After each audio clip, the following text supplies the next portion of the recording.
Adik. Giligit yung si Benji. Ang gigil sa kanya. Mabubundis na naman ito. Hindi na masungit siguro nung una. Opo. Di pa siya nag-hit noon, no? Opo nga, mas turtle siya ngayon. Baba ka doon. Kaya maselan siya nung ano. Ayaw niya ngayon, mas okay siya ngayon. Mas okay po. Ay, hindi pa siya na ano nun. Sige po. Bukas ko na lang palagawa si Benji umaan. Giligit na, G. Ito ka lang. Tapos na siya. Oo. Pumasok na.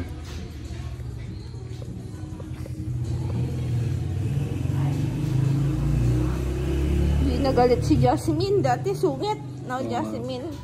Oo. Nakatuningin. Pipicture lang sa ang ganda ni Benji, oh. Ano ka? Pogi si Benji. Pag may balbon.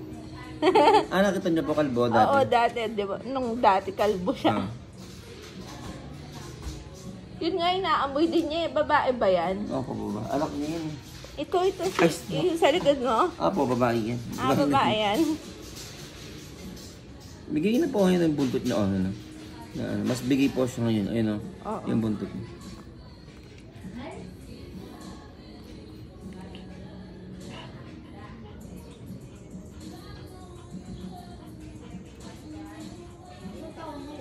Saan po kayo nag-park, ma'am? Sa harapan niyo ito. Saan? Bawal ba? Doon? Hindi, dito. Sa mismong harap niyo. Okay lang.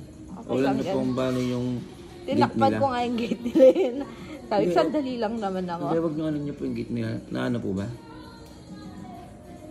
Natakpan?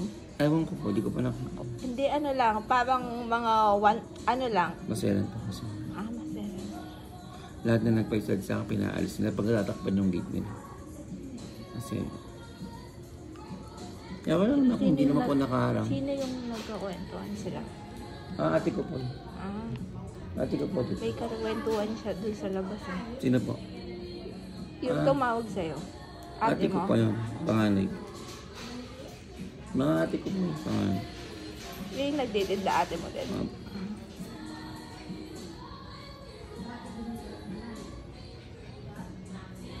Wala po kayong kasama, kayo lang? Oo nga. Wala eh. Ano sila? Busy. Kahapon kasi may event. Ay, oo, may event yung anak ko. Nakauwi na nga. 6. So, tignan mo. Sabi mo, 5 nandito ka na. Sabi ko kung nagipag-ano ako. Hindi, wala po. Oo, hindi ako nakaabot. Sabi ko sa kanya. Eh, usually pag 5 p.m. at traffic. Anong oras po bukas mo? Anong oras ba bukas? Kayo, Aalis ka bukas? Kung kayo kayo pwede naman. Kahit na ganito na lang siguro. 3 o'clock ulit, sige po. 2 or 3 para hindi matraffic. No? Sige po. Matraffic na po kasi pag 5 na eh. Oo. Magsiuwi na po kasi yung mga estudyante. Taga saan po pala kayo? Taga ano? Deka. Layo nga eh. Oo, Deka. Oo, Deka Kutod. Saan po kasi pa. yun? Papunta sa ano? Sa... Ano yun? Sapa... Dito po banda? Sapa... Libutan? Oo, doon bago sa Sapa, Libutan. May Deka po ba doon? Ha? Oo, bago. Ah. Mga bagong ano nga, bahay yun doon eh. Bagong bilhin nyo lang po? Dalawang ano na nga. Unit po, no? Oo. Konti pa lang kami. Una kaming tumira doon. Tapos, ngayon, Saan po ba kayo dati, ma'am? Sa Tabun. Fiesta, Tabang Pandan? Fiesta, oo. Andun pa yung bahay noon? Wala na. Yung sa Tabun. Hindi, wala. Binenta nyo po?